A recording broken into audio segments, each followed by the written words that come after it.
he had a man killed. One man? One man? Yo, every American president, you know how many people have been killed by America with no due process at all? Just like you're just driving and then all of a sudden a drone is just like, hello. Everyone, doesn't matter which president. I'm not even Republican, Democrat, does not matter. Doesn't matter. You'd be like, oh, George Bush did that. Yeah, so did Obama. He was like, bye-bye.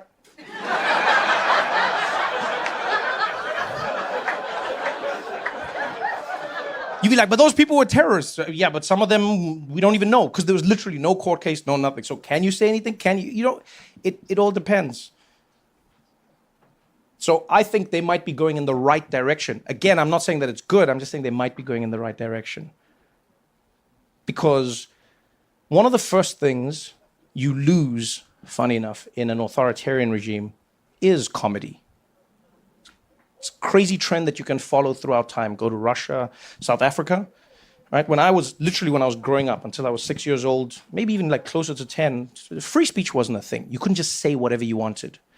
There was no stand-up comedy in South Africa. It was because you'd go to jail, right? The few white comedians who dared to say something about the government went to jail. Black comedians, you couldn't even do that. There was a rule in the country. 3 or more people were gathered. They considered that a political event, and then you were just arrested. You couldn't even like start your show. You guys having it? Ah, shit, I gotta go.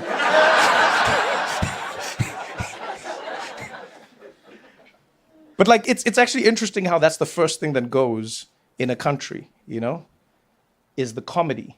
Vladimir Putin, one of the first things he did when he came to power was he shut down a puppet show that was very popular in Russia and Eastern Europe that used to poke fun at world leaders. And one of the first things he did was he had that show and the whole station shut down. Because comedy has this weird thing about it, man. I don't know, and I don't like to inflate it because it's supposed to be goofy, it's supposed to be stupid, right? But that stupidity butts up against the terror that you're often feeling with an authoritarian. You know what I mean? It's like Charlie Chaplin. The troops in the war said that Charlie Chaplin and his movie The Dictator, where he played Hitler as like this goofy dude, they said that was the first time they thought of Hitler as an idiot. Because before then, everyone was just like, Hitler's going to take over the world. You couldn't do anything to Hitler. And then they saw that movie and they were like, oh, this guy's goofy. That mustache is kind of weird. And that literally gave people hope. They were like, oh, if we can laugh at that thing, then maybe we can beat it. So in a weird way, I almost feel like Saudi's moving in the right direction. I'm not saying they're there yet, but they're moving in the right direction. You're having all the comedians. People are like, oh, but you can't say this about the royal family. Yeah, okay, fine. But you're still moving in the right direction.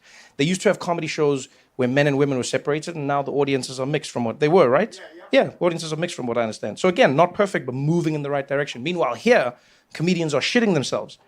Don't say anything about Charlie Kirk. I wasn't going to say anything about, yeah, but don't say anything about Charlie. I wasn't going to say anything about Charlie Kirk, but don't. There's nothing funny about it. Oh, now you tested me. I mean, there's nothing funny about it? You can't say there's nothing funny about it. Oh, there's nothing fun. No, don't say that, because as a comedian, I'll be like, I'm sure there's something funny about it. The guy was shot while defending guns. Do you understand how?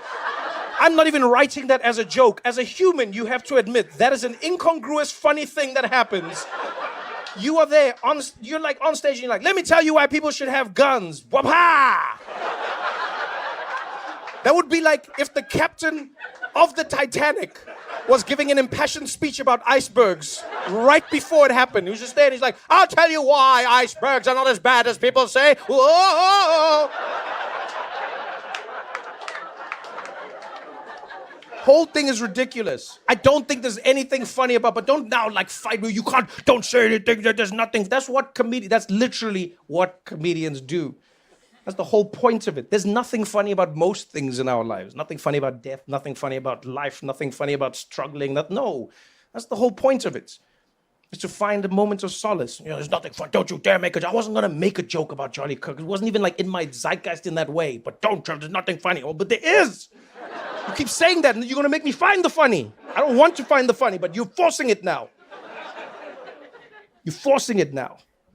It is pretty crazy that like America's response to the guy getting shot was to limit speech instead of limiting the thing that ended his life.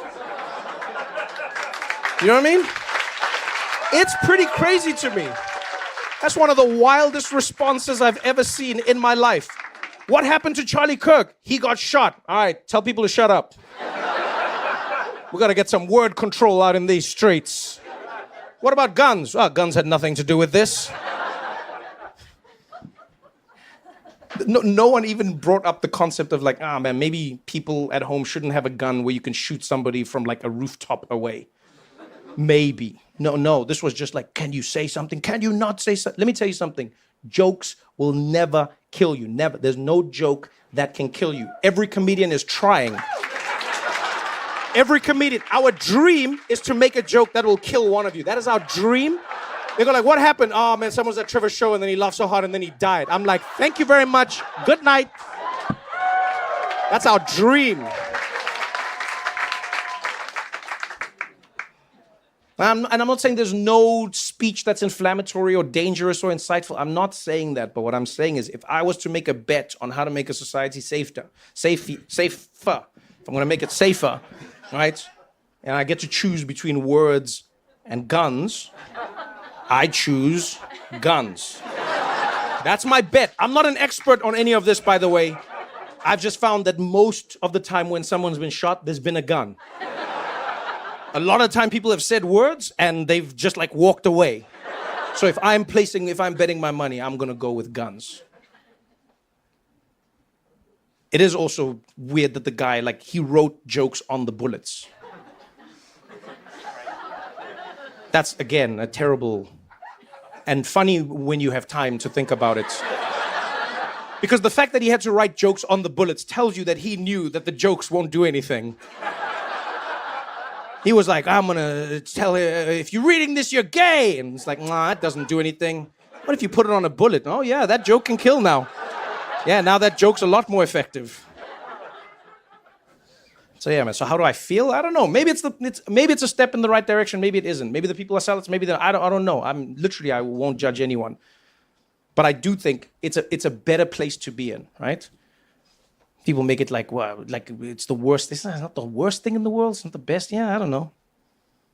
Maybe these are like sleeper agents. That's how you think of it, you know? Yeah, if there's people who can change how you see the world, it is like the Aziz Ansari's, the Kevin Hart's, can make you change anything up. Can you imagine Aziz like convincing them in Saudi Arabia? It's like, man, how come you guys don't? Like, I know how you guys don't let your women drive. And I'm like, dude, what the hell, man? Just let them drive, come on. I can see them changing their laws. I'll just be like, you know what? There's something about this guy. I like him. I like him.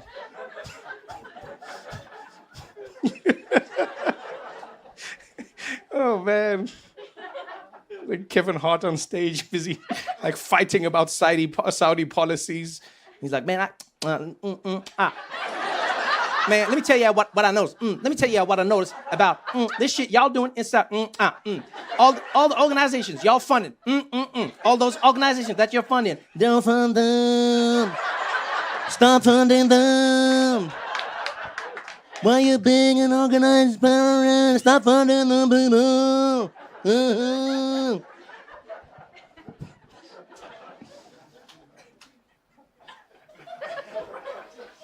I think it's easy to focus on the wrong things. And I'm not saying again, it's not a binary. I'm not saying don't focus on some things. You know, it's good to hold people accountable. I think it's nice for people to tell the comedians they like, hey, I didn't like that thing you did, and then go back and forth and see. What I do think is interesting, though, to go back to the comedian thing, is that it's interesting how, like, especially in America now, it's like comedians don't have the latitude that, like, leaders have, right? I've seen these comedians that they'll tell a joke and people are like, don't you dare, rah!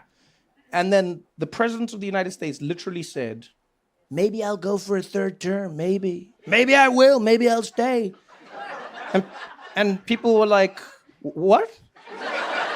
And then when they asked his people, they're like, yo, he said he's gonna stay for a third term. They're like, no, he's joking. I was like, oh, so he can, president jokes. Yeah, comedian, no.